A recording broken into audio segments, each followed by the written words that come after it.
Bayangkan 3 tahun saya bikin YouTube sama istri, mana pernah istri gini-gini depan kamera. Sampai sekarang nggak pernah. Oh, dia nggak suka ya? Ini sebenarnya tipsnya bisa dilakukan oleh siapa saja teman-teman, nggak mesti harus ke orang Jepang teman-teman. Sekarang lagi sama pasangannya. Tapi ini tips bagus juga nih, bisa jadi rekomendasi juga nih ya. Ya betul itu. Jadi buat suami yang malu langsung ke istri, mending langsung ke pencipta kan.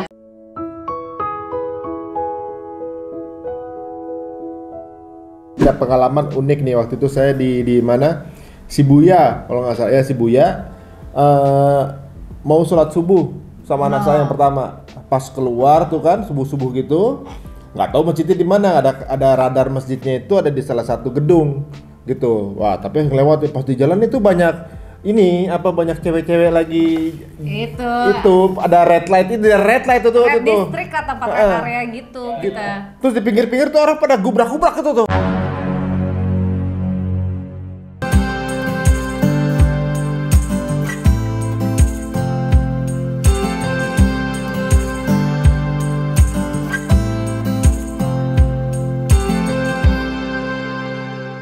Maksudnya kalau orang Indonesia main ke Kyoto misalnya gitu, suka ketemu nggak? Apa mungkin kadang-kadang suka ini nggak? Apa namanya? Malah jadi tour guide. Malah jadi tour guide mungkin ke orang Indonesia yang ke sana gitu misalnya. Yang sekarang?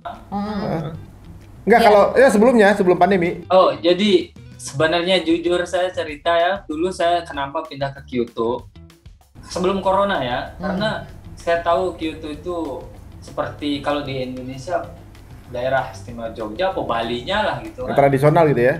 Ya pasti banyak wisatawan yang datang ke sini. Nah nanti kan saya juga basicnya di Indonesia nge-guide kan. Nah nanti di Kyoto kalau ada orang Indonesia datang sini, sebenarnya saya pengen jadi guide di Kyoto, nganter-nganterin tamu-tamu dari Indonesia jalan-jalan gitu kan. Tapi corona, semua nggak bisa datang, semua berubah, nggak bisa. Jadi nggak bisa nganter-nganter teman-teman ini mau ke Jepang, padahal ada yang nanti ke Jepang anterin ya guide ya gitu kan. Oh iya senang kan, jadian pemasukan lah gitu. Iya. Di pabrik gitu. Tapi alhamdulillah malah nge-YouTube jadinya ini. Berarti YouTube ini selama pandemi Selama pandemi? Iya, selama pandemi. Oh, awalnya YouTube ini pandemi? Kirain udah sebelumnya? Saya nge-YouTube-nya iseng-iseng tuh 2018. Fokusnya pas pandemi. Iya, karena semua serba online, jadi nyoba bikin video-video sendiri, upload di YouTube gitu ya. Emang banyak yang baru fokus pas pandemi emang bikin YouTube, masuk kita juga. Tapi saya juga kan sambilan kerja di pabrik sama di main YouTube gitu kan, iseng-iseng. Langsung main YouTube iseng-iseng ya nggak terlalu. Tapi kok besar ya, kok jasanya juga kok jadi besar, saya mikir kan.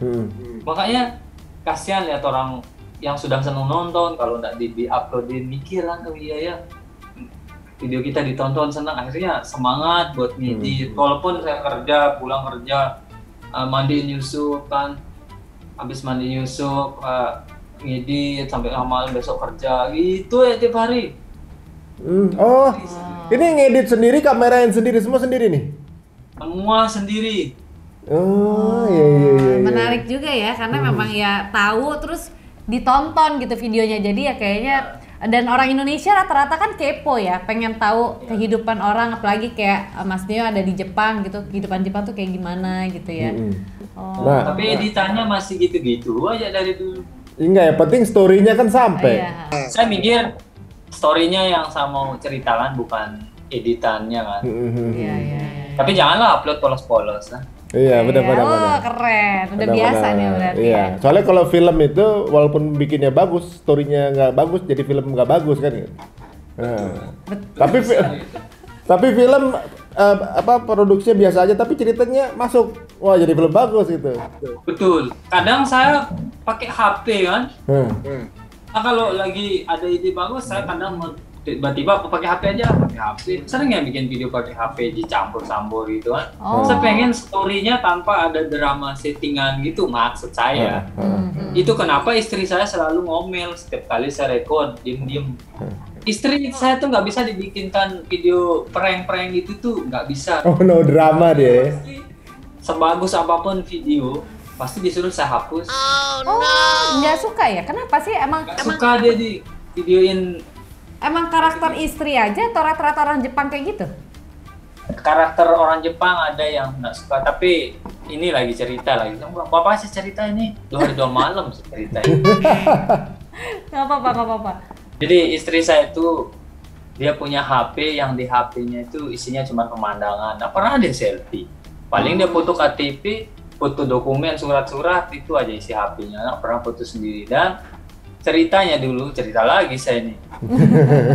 Dulu waktu bikin YouTube, saya itu bikin YouTube tuh diem-diem beberapa bulan kan, tanpa ditahu sama istri saya kan. Saya videoin dia diem-diem kan. Dia nggak sadar kalau saya bikin YouTube. Akhirnya dia di kamera tuh gaya-gaya kan gini-gini. Karena dia nggak ngerasa bakalan saya upload di YouTube kan. Mungkin kalau Mas Ari lihat video saya yang makan sushi roll itu istri saya tuh bener-bener lagi gila-gilanya gaya-gaya gini kan. Mana pernah lihat istri saya bikin video gitu sekarang kan?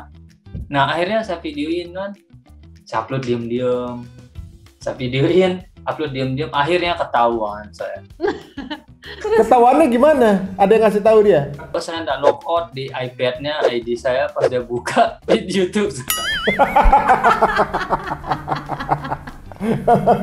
Langsung berubah pandangan soal kamera. Bukan Neo Japan ya, YouTube saya bukan Neo Japan, namanya Blitzkrieg namanya. Oh, awal-awal. Karena dia tahu YouTube saya itu karena saya suka main game kan. Nah, jadi saya upload videonya dia diam-diam. Akhirnya nanti ketahuan, saya ganti nama saya pakai Neo Japan kan. Dia nggak ditahu maksud, tapi lupa saya logout, tetap aja ketahuan. Emang sesuatu yang ditutupin tuh pasti akan kebuka. Benar, ya? tapi kan sekarang udah mulai menghasilkan, istri udah mulai agak sedikit maklum kan jadinya kan. Bayangkan 3 tahun saya bikin YouTube sama istri, mana pernah istri gini-gini depan kamera sampai sekarang, nggak pernah. Oh, dia nggak suka ya? Ya, tapi dia moodnya bagus itu kayak musim durian aja ya, kadang-kadang dia keluar bagus moodnya gitu. Jadi kalau saja ayo kita pergi makan, baru agak senang. Nah, bikin video ya. Nggak dia jawab hai, tapi kalau dia senyum, oh berarti boleh video. Ini kalau dia oke, viewer pasti bagus ini saya bikin. Ayo bikin video kan, pas lagi coba lagi nggak mood mau ngedit. Sudah ngedit bagus-bagus disuruh hapus Mas Ari, aduh. Tapi lucunya keluarganya Mas Dewa ini masih suka malu-malu gitu sama istri, masih malu-malu. Kayak orang pacaran ya. Saya nggak pernah ngatain istri saya sayang sama kamu. Nggak pernah saya ngomong gitu, heran. Tapi kecuali kalau pas lagi sholat, pas lagi berdoa, itu baru keluarin isi hati pas lagi berdoa. Kayak bahasa Jepang.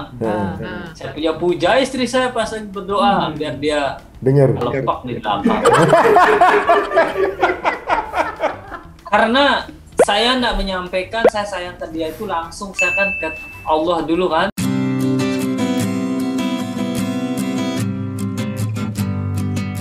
Iya. Tapi didengar kan sama dia kan di belakang. Denger gua ngerayu ini kan gitu. Saya selalu berdoa, ya Allah lindungilah istri saya kalau keluar rumah. Gimana nggak senyum-senyum di belakang? Kalau dia keluar lindungi jangan sampai kena corona. Kalau bisa saya hidup semati, temukan saya di surga.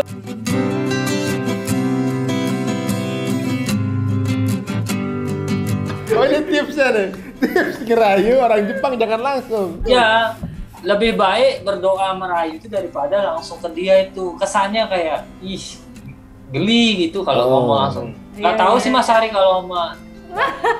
Kalau di sini ya Dia Pak. mah nggak pernah ya? Ya, karisma maksud. Dia yang ngerayu saya. Betul. Oh jadi kalau ngomong langsung kesannya kayak modus ya. Ya jadi dia nggak kayak gombal gitu. kayak nggak kan karena kita kontaknya sama Allah kan, nggak mungkin bercanda sama. Iya. Oh, Malah lebih dapat ya serius dari ya? hati banget. Oh. Iya. Ini sebenarnya tipsnya bisa dilakukan oleh siapa saja teman-teman, nggak mesti harus ke orang Jepang teman-teman. Sekarang lagi sama pasangannya. Tapi ini tips bagus juga nih, bisa jadi rekomendasi juga nih ya. Keren, Ya keren. betul itu. Jadi buat suami yang malu langsung ke istri, mending langsung ke pencipta ya. kan, dengar langsung gitu kan. Nah itu kalau apa namanya, maksudnya kalau lagi apa namanya sholat gitu di sana itu jemaah gitu sama istri gitu. Saya depan, dia belakang. Ya iyalah, nggak mungkin dia di depannya, dia imam dong. Berjamaah ya, berjamaah. Nggak, maksudnya kalau di kan kalau ada beberapa kota tuh masjidnya deket besar gitu. Nah kalau di sini di Kyoto rumah ada kan. nggak sih? Kyoto sekarang masjidnya masih sedikit, cuman 2. Ini aja baru bangun deket 20 menit yang baru, kalau yang lama 1,5 jam. Oh jauh ya, jadi kayak keluar kota lagi ya. Kayak pernah ke Kyoto ada yang ada castle yang nyabutin ini nggak Yang bisa itu tuh. apa, yang iniin air sucinya. Yang nyabut balok nggak bisa gitu, itu Kyoto kan? Yang ada air apa namanya? Tempel gitu, castle gitu. Ada air apa kebajikan apa gitu yang mancur. Yang ada tangganya banyak banget. Fushimi-inari mungkin. Ya mungkin Nggak tahu ya, namanya lupa tuh. sih. Itu ya, gitu tuh. Saya juga belum kesana ya, masih sekitaran di. Di dekat situ ada toilet lah pokoknya. Soalnya kita pernah foto-foto di situ, nggak tahu itu toilet, kapan kita foto-foto di situ. Ya. Ya banyak toilet sini banyak. Iya, dan bersih banget ya. Iya. Ya, Saya setuju. bener. Suka banget Bener. toilet di situ di rest area aja ada yang buat angetin. Nah, ini ya, saya salut di Jepang ya. Itu salah satu toilet. Toilet itu ada yang apa namanya? Pasti ada flash. Buka sendiri. Iya. Ya kan? Duduk ada yang Ngangetin. gitu kan. Ada tipe airnya mau dari depan, dari belakang, dari tengah gitu kan. Abis itu ada yang ngasih uap gitu. Gitu kayak malah ada yang ngasih sound kata waktu itu kan, tapi nggak ketemu. Ada lagu. Ada Iya, lagu kan. jadi supaya kalau misalnya Katanya kamu biar buat- kentutnya nggak kedengeran sih. Iya, biar nggak katanya. berisik gitu lah. Bener. Nggak ceprot begitu kan, nggak kedengeran. Sempat di awal kita takut ke Jepang karena kan memang di situ bahasanya pakai bahasa tulisan kanji semua kan. Jadi dulu tuh kita sempat dibilangin nggak akan ada bahasa Inggris, mereka juga nggak ngomong bahasa Inggris. Nah, Mas Neo ngalamin juga nggak sih kayak gitu? Iya, betul. Kalau di Kyoto, di apa itu? Bukan Kyoto, Fukuoka, daerah saya dulu, di setiap masuk supermarket kalau ada yang pengumuman bonus diskon atau apa itu bahasanya Thailand, Vietnam, Cina, Indonesia nggak ada. Itu saya makanya ini supermarket kurang ajar itu. Nggak pakai bahasa Indonesia. Kenapa nggak pakai bahasa Indonesia? Mungkin katanya orang Indonesia, wisatawan Indonesianya jarang. Belum banyak ya. Sedikit daripada yang Dan kemarin waktu bikin SIM juga, saya tesnya itu nggak ada pakai bahasa Indonesia. Sedangkan yang dari Cina, Vietnam, Thailand ada bahasanya sendiri-sendiri. Oh. Jadi pakai bahasa Jepang biasanya. Saya bahasa Jepang dipakai sama bahasa Inggris. Saya tanya staffnya karena orang Indonesia yang tes di sini jarang katanya. Kayaknya saya nggak lulus. Mas Neo, tapi bahasa Jepang tuh susah nggak sih? Lu 2014 udah ada. Iya, misalnya grammarnya atau apa? Kalau baca kanji tulisannya lumayan susah, tapi karena kehidupan sekarang masih lebih sering pakai ngobrol masih. Jadi cepat ya. Saya kadang mengimprov ya, walaupun saya nggak ngerti 100% ucapan orang-orang, tapi saya improvisasi. Oh ya, hai aja saya. Nah, dulu pernah nih, ini pengalaman ya, sebelum kita closing ya, ada pengalaman unik nih. Waktu itu saya di mana? Shibuya, kalau nggak salah ya, Shibuya. Mau sholat subuh sama anak saya yang pertama. Pas keluar tuh kan, subuh-subuh gitu, nggak tahu masjidnya di mana. Ada radar masjidnya itu ada di salah satu gedung gitu. Wah, tapi yang lewat pas di jalan itu banyak banyak cewek-cewek lagi itu ada red light itu Red district atau tempat area gitu kita. Terus di pinggir-pinggir tuh orang pada gubrak-gubrak itu tuh. Geletak-geletak tuh. di pinggir-pinggir itu ada yang nyusruk ke daun-daun, ada yang geletak di depan minimarket gitu, goprak gitu kan. Anak saya kan ini kenapa orang-orang itu gitu. Ada yang joprak, ada yang ngenge gitu, ada yang lagi tawar-tawaran gitu, banyak banget tuh di situ dekat yang persimpangan lampu merah gede itu tuh. Emang itu red area atau emang semua tempat gitu? Uniknya Mi, mereka gini, ada yang lewat orang Jepang itu mereka nawarin gitu kan, gitu. Kok pas aku dia nggak mau? Ngeri deh kayaknya. Dia dilewatin aja gitu, lewatin aja, nggak ada negor, nggak nyenggol, nggak apa gitu, lewatin aja udah aja ini. Abis orang lagi, gitu. Kenapa ya? Apa nggak selera? Kelihatan susahnya kayaknya, nggak bisa bayarin gue kayaknya. Mungkin dilihat auranya ini orang adil, nggak boleh. Kali ini mau subuh nih kita nggak juga. Pas sampai lokasi gedungnya ditutup, nggak ada. Balik lagi lewat tempat tadi. Emang kamu niatnya emang pengen lihat itu? Makanya. Alih-alih mau gitu. Alih-alih. Pertanyaannya, itu ngapain pagi-pagi orang banyak yang joprak di situ? Itu banyak orang geletak itu kayak kena wabah gitu ya. Joprak sana sini gitu kan. Ada yang nyusuk ke ini sebegitunya tanaman gitu, depan toko. Secuek itu gimana? Jadi kalau mau lihat hal-hal seperti itu besok pagi nih Sabtu sama Minggu, hari libur biasanya gitu. Nah, jadi orang pulang kerja itu langsung ke bar, minum, mabuk sampai subuh sampai tidak sadar. Waktu itu saya pernah nginep di rumah teman saya. Saya juga pertama kali lihat pas pulang subuh mau kerja, saya pulang cepet-cepet cari bis. Pas ke terminal saya lihat orang geletak, kirain kena wabah gitu, orang tidur di portal, orang tidur di aspal, kayak orang ini orang kenapa ini, saya bilang ini kan, saya tanya istri, lihat orang tewas ini katanya biasa itu orang habis minum mabuk, itu biasa orang beginilah setiap hari Minggu. Tapi itu nggak ada, maksudnya kalau kita mungkin ada satuan tugas apa yang bersih-bersihin orang-orang itu supaya nggak di jalan gitu, atau gimana sih? Ada misalnya polisi gitu? Kalau dia masih tidurnya di trotoar atau tidak mengganggu orang tempat dia tidur, misal di taman bonsai dan nyungsep, misal biarin lah, nggak diurus. Udah. Tapi kalau dia tidur di tengah jalan, baru dia bangun. Ada juga kali ya mungkin kan dia dipikir itu kasur apa gimana ya, udah ngantuk banget apa gimana? Ya gitu. namanya orang mabok ya. Orang mabuk betul, kayak orang saya fotoin malah. Iya, pernah tuh saya fotoin. Ya katanya jangan difoto katanya, karena istri saya nggak boleh privacy. Ya Allah, orangnya tidur. Orang tidur, jangan difoto-foto katanya. Peraturan nanti kena tangkap polisi katanya. Oh iya, main jadi ada koleksi pribadi. Jadi ya udah simpen aja sendiri gitu ya. Makanya kalau saya selfie di depan orang. Berarti emang orang Jepang tuh emang ngejaga banget privasi ya. Bener. Orang lain juga intinya adalah nggak mau tahu urusan orang gitu ya, kayaknya tipe orang Jepang ya. Betul sekali. Oke. Masalah privasi itu tinggi sekali ya. Kita kehilangan dompet di sini tuh, misal kehilangan dompet saya jatuh, nanti kita nyarinya bukan kemana, bukan nyarinya ke dukun ya, nyarinya ke orang pintar, nyarinya ke polisi. Tapi di daerah dekat, misal sekitar jarak 1 kilometer ada pos polisi, dompet jatuh carinya ke sana. Insya Allah kalau ada orang yang mungut pasti dibalikin langsung ke pos polisi. Mereka jujur ya. Dan saya salutnya, yang saya sayangkan ya di negara kita Islam. Jadi kalau di Indonesia orang nemu dompet, semua isi dompetnya dikeluarin, dibongkar, dipoto KTP semua. Memang sih tujuannya biar orang yang tahu orang ini biar cepat nemu kan? Iya. Tapi itu di Jepang ilegal itu, Mbak. Ngebuka dompet orang tuh ilegal jatuhnya?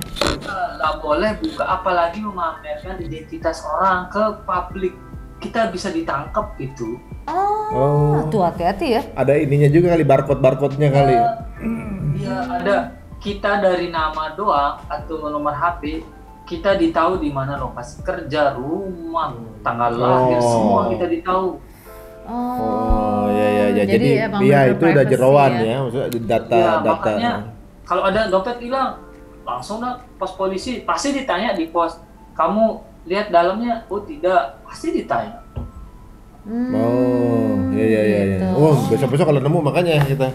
Apa? Ya besok kalau ke bos untuk dikasih tahu. Jadi kalau pas ke Jepang kalau nemu kita tahu, langsung diumpetin aja. Nggak usah dibalikin.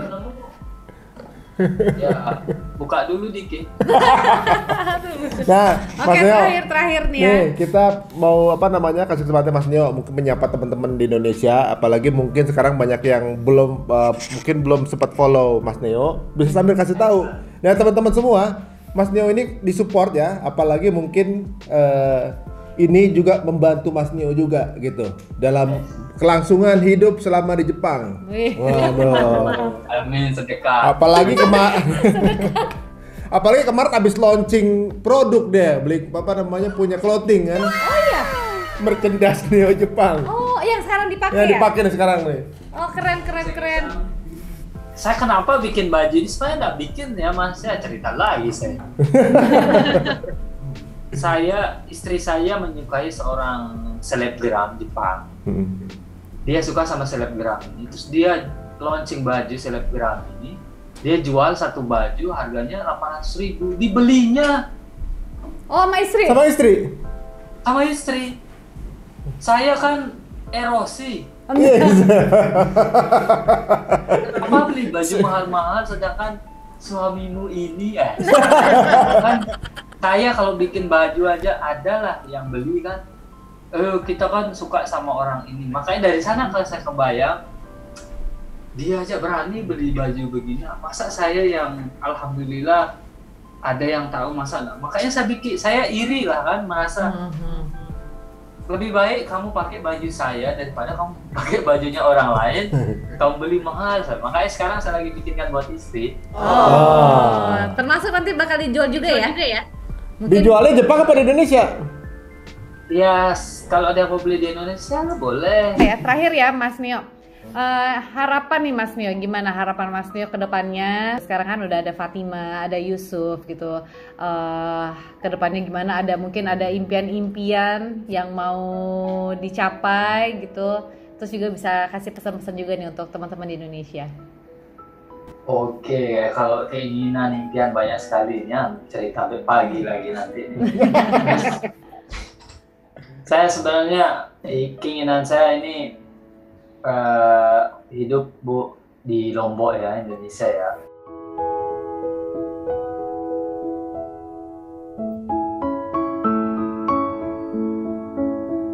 Kenapa gitu? Karena di Indonesia kan lingkungan kita kan Muslim.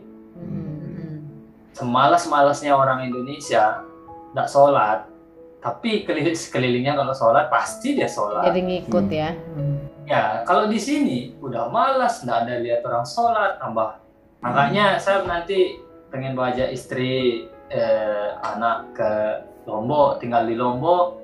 Terus nanti sebelumnya juga saya pengen Yusuf kalau udah SMP, nanti mau pondok pesantren di Indonesia kan.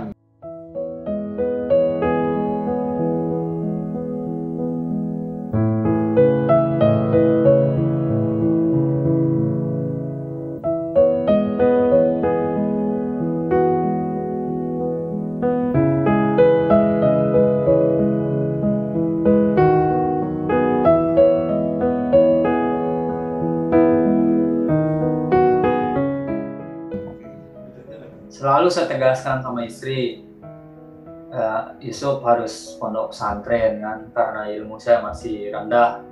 Ngajar kamu juga nggak bisa, Yusuf kan masih kecil kan, biar dia lebih, nggak apa-apa dia anak kita berguru sama anak kita kan, ilmunya soalnya nanti bakalan lebih tinggi dari kita. Kalau dia bilang iya kan, nanti kita bikin lagi slow baik.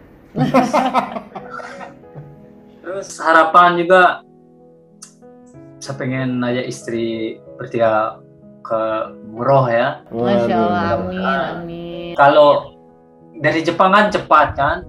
Oh iya.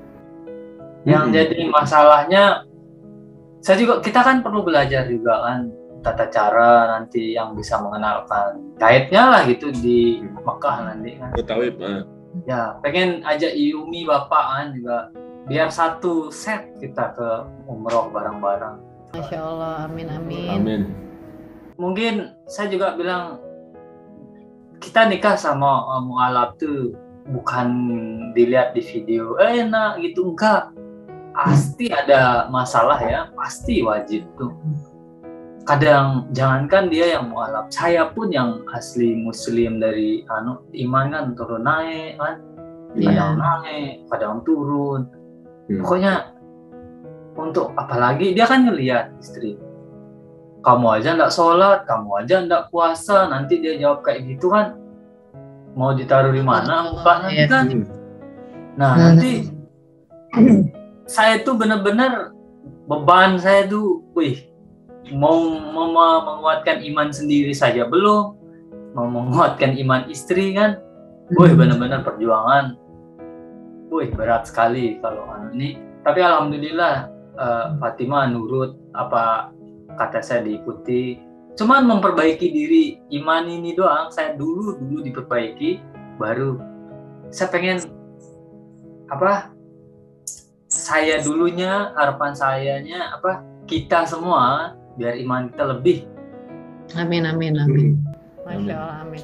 Tapi sedikit impian Mas Neo untuk ngajak istri ke Lombok tuh, Fatimah tahu juga nggak? Tahu. Saya sebelum nikah sudah bilang. Oh, oke. Dan dia udah mau bersedia. Semua apapun yang saya mau jalan itu saya bilang dulu sebelum nikah. Pertama, kalau mau nikah sama saya, kamu harus muslim. Pesan Bapak, muslim pun begitu, walaupun segimanapun besarnya cintamu, gimana pun cintamu ke saya, kalau iman kita, akidah kita beda, itu kata Bapak sih lebih baik buang aja, enggak kasar ya, lebih baik tinggalkan, kata Bapak kan. Dan memang betul kan. Akhirnya saya sampaikan belak-belakan ke istri saya begitu dulu. Tapi saya tidak paksakan dia buat masuk muslim kan. Kamu harus masuk muslim, cepat nikah. Enggak, itu 2 tahun setelah itu dia baru masuk muslim. Iya. Saya katakan itu, habis itu dia yang cerna sendiri, dia pikir sendiri kan. Dan akhirnya pas mau, saya cuma memperlihatkan Islam itu seperti ini loh, muslim ini. Dan pas dekat hari-hari mau nikah, bagaimana, saya bilang, gimana perasaanmu, bilang tidak menurun, dan saya siap masuk Islam. Ya udah, akhirnya saya bungkus karet 2. Pedas dong berarti ya. Aduh, Masya Allah. Ini benar-benar menginspirasi banget. Benar. Ya.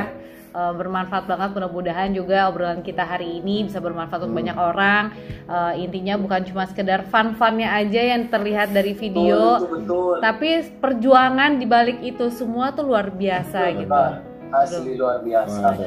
Jadi ternyata teman-teman jangan dipikir punya istri berbeda berbeda negara itu, berbeda kemudian mualaf dapat durian runtuh, nggak juga, ternyata justru malah di situ perjuangannya ya. Oke, Mas Neo, terima kasih banyak ya atas obrolannya. Benar. Salam sekali lagi. Salam terus sama Mbak Fatimah. Ya teman-teman, jangan lupa untuk subscribe YouTube dari Mas Neo ini, yaitu Neo Japan. Instagram juga sama. Instagram juga Neo Japan juga. Waduh. Oke. Mas. Saya pertama kali lo ngobrol sama seorang artis Indonesia. Ya. Nanti kalau kita ke Kyoto kita mampir sana beneran. Iya, pokoknya kalau kita ke Jepang kita ini ya. Beli mochi. Silakan. Siap. Aduh. Oke, Mas Neo, terima kasih banyak ya. Salam buat Fatimah. Stay safe, sehat-sehat terus. Sama Yusuf Ibrahim. Arigato, terima kasih. Amin. Senang ngobrol. Assalamualaikum warahmatullahi wabarakatuh.